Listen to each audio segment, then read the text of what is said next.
Hey everyone, my name is Revs, and I like to talk about movies. And today we're going to be talking about one of my favorite things to talk about, the Marvel Cinematic Universe. Specifically, Thor the Dark World. Now, this movie does not get a lot of positive reviews generally, but today we're going to be doing what I like to call my defense of Thor the Dark World. So, as you can see by my title slide, I would say Thor the Dark World is a good film, just short from great. So, let's talk about some background. It was released on November 8th, 2013, and is the second installment in the Thor franchise. It's a part of Phase 2 of the MCU, and it grossed just over $644 million with a budget of about $170 million. So it still did pretty well in terms of making money.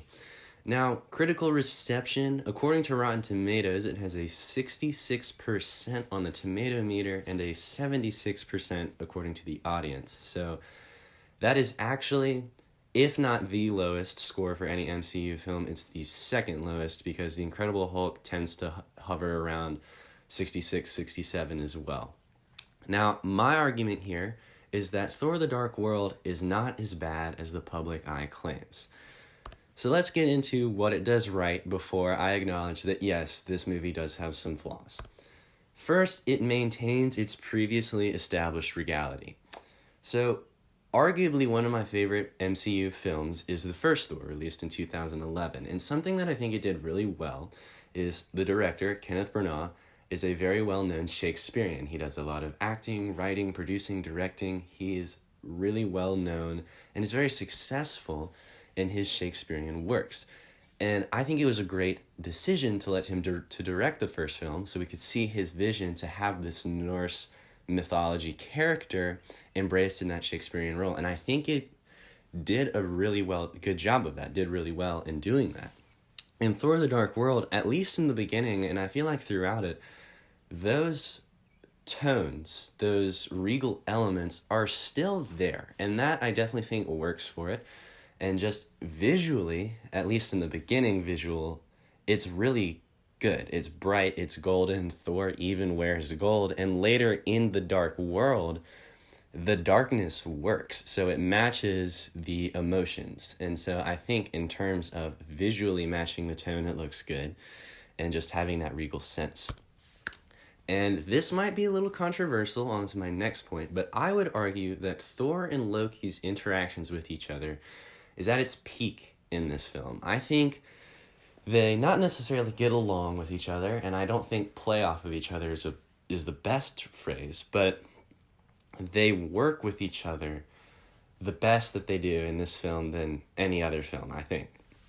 And I specifically want to look at the death of Frigga, I think it's Frigga, which I would say is the most important part of this film. Because in their anger and sadness, Thor and Loki unite to get revenge on Malekith and the other Dark Elves to avenge their mother's death, despite this act being treason against their father, King of Asgard, Odin. And Thor's friends are even willing to commit the treasonous act because they know this is right. And so one thing that works even better, in which I think is the climax of the film, Loki and Thor fighting Malekith in the Dark World, Loki is an unreliable character, and Thor and his friends know that Loki might try to betray him, and the audience is fully aware of that as well. And so there's the part when Thor takes Loki's handcuffs off, and Loki ends up stabbing Thor, tumbling down. Thor eventually loses his hand. This is a moment where, as an engaged viewer, we're questioning, wow, this is really bad. Loki just wanted to kill the Dark Elves because they killed Frigga, his mother, but now he's turning on Thor. And that moment where we find out it was a trick just to expose the Aether, that is a very powerful moment. So Loki, as an unreliable character, is used against the elves. And Loki dying honorably is a really emotional moment. And it proves to be shocking in the denouement when we find out that, no, he just faked his death, and where is Odin now? And I think the most powerful line between the two of them is when they've entered the Dark World and they're searching for, I guess, the place to land. when Thor says, "I wish I could trust you." That is very important. And Loki responds with, "Trust my rage." That is very important. That's very powerful. And I think that the two of them just work the best in this film, better than they do in any other. So now let's talk about where it falls short. So I just realized I did say powerful and important a lot in that last segment. So forgive me for that. I didn't mean to sound redundant. It's just, well, that was truly what I was thinking. Now, where it falls short. So behind the scenes, Kenneth Branagh, the director of Thor 2011, stepped down due to not feeling that he had enough time to develop the story he wanted to tell. And I feel like that is important. And that him taking a backseat role as a producer, I think killed the movie. And it hadn't even started yet. And this is the reality of the business, especially with Marvel. There's deadlines and they have to be met. And I don't think that's a reflection on Marvel is bad because they're not giving their writers, directors, producers enough time, because that's clearly not the case. They're very successful, and some producers, directors can do it, and some are like, well, I would have liked a little more time, and that's why they step back. And there's nothing wrong with that. That's not a poor reflection on Branagh for saying he wished he had time to do it, and that's not a reflection on Marvel, like I said.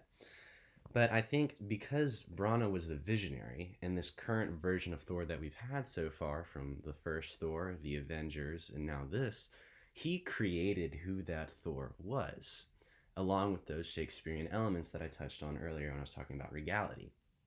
And so, after he took the step back, the director was in question until landing on Alan Taylor. And I don't want to criticize Alan Taylor because I still think he did a decent job with this. But really losing Branagh, I think, was the biggest problem with this film. And I wish that it had not happened, but yeah, I mean, this is what we have. So it's unfortunate. He was a producer, but I wish he had a little more of that important visionary role because he did such a good job in the first film, I think. Now I'm going to move on to my biggest problem with this movie, and this is why I think it falls flat on its face. Jane Foster. Now, before I go any further, this is not me criticizing the character Jane Foster. This is not me criticizing Natalie Portman. Because in the first film, she works. It's great. It's really well done. And Natalie Portman does a really good job of playing this character. So it's not me criticizing her, and it's not me criticizing how the character is portrayed. It's just, given the situation that this film presents, she's unnecessary to the story and to the narrative.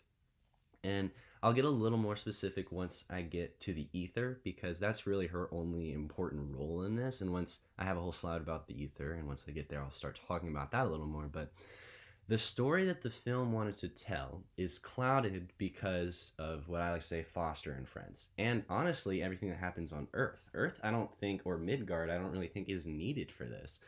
Because every scene away from Earth, whether we're on Asgard, Vanaheim, the Dark World, it's amazing, and I'm engaged in the narrative, but then we have to cut to Earth to see Jane, Darcy, or Eric. And my problem is, in the first film, I liked these characters. In the second, Jane is okay. She just seems kind of unnecessary, though. Darcy is obnoxious, and Eric is...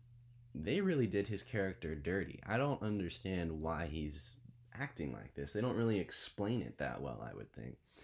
And so these three characters are not needed for anything. Their only purpose is that they're Thor's friends. And so that is really unfortunate and a huge misstep for me. Now let's talk about the Aether. So the Aether didn't need to be with Jane. And here's what I'm saying. The Aether you literally could have had anyone stumble upon the Aether, and then it ends up in Asgard's hands. You could have had Thor bump into it, Loki bump into it, Odin, one of Thor's friends from Asgard, not from Earth, or just any Asgardian. As long as the Aether is in Asgard's hands, possessions, and the Dark Elves awaken, the story works. And so it's not even that the Aether was found on Earth. Yes, Jane was in London, and she bumped into the ether, but the nine realms were converging. So she wasn't even on Earth, she was on a different realm. And Malekith would have awoken regardless of Jane bumping into it, because Malekith just woke up because it had been 5,000 years, and now he wants the ether back. So I think Jane is only in this film because she's Thor's romantic love interest. You could have had anyone bump into the ether, and the Dark Elves would have still awoken, and the whole story would have propelled the way that it does. It's just, I think it lacked a vision. We have this character and her two friends who do not need to be in the film for it to be what it is and to be better. So let's talk about its impact on some future installments. Now, I would argue, this might be a controversial point, but I would argue that Thor the Dark World allowed Thor Ragnarok to be as good as it is, because I've seen the Thor trilogy many of times, and the Dark World and Ragnarok are very similar in their storytelling elements, but given that Ragnarok is away from Earth and away from Jane, it's told better and it is better. So let that sink. Maybe you disagree, and you're welcome to. But I just think, storytelling-wise, they're both very similar. It's just one doesn't have Jane and Earth, and thus ends up being better. And I'm not trying to undercut what Taika Waititi did, because Thor Ragnarok is an amazing film, but I do think there are some very striking similarities that the Dark World paved for Ragnarok to be good. So in order to conclude, the movie itself is good. However, the decision to have Jane Foster play such an important role was a huge mistake. She's an unnecessary character for the overall narrative. Without Jane, Darcy, Eric, and any of the events on Earth, Thor the Dark World would be widely accepted as a great film. So, thank you guys for watching. I hope you enjoyed. And if you disagree with me, well, let me know in the comment section below. And if you agree with me, let me know in the comment section below. I hope, if you haven't seen Thor the Dark World, I'm sorry if I spoiled anything. I hope you will see it. And if you have seen it, and regardless of your opinion, I would encourage you to watch it again. And if you love it then, and you still love it, great. If you didn't like it then, and you still don't like it after rewatching it, that's okay. I just would hope that you'd give it another chance, given what I presented. And please like this video and subscribe, and hopefully I'll see you in my next video. I'm going to try to be uploading these weekly for different movies, different genres, anything. But let me know if there's a movie you want me to talk about, and I'll see you guys next time. Thanks so much. Bye.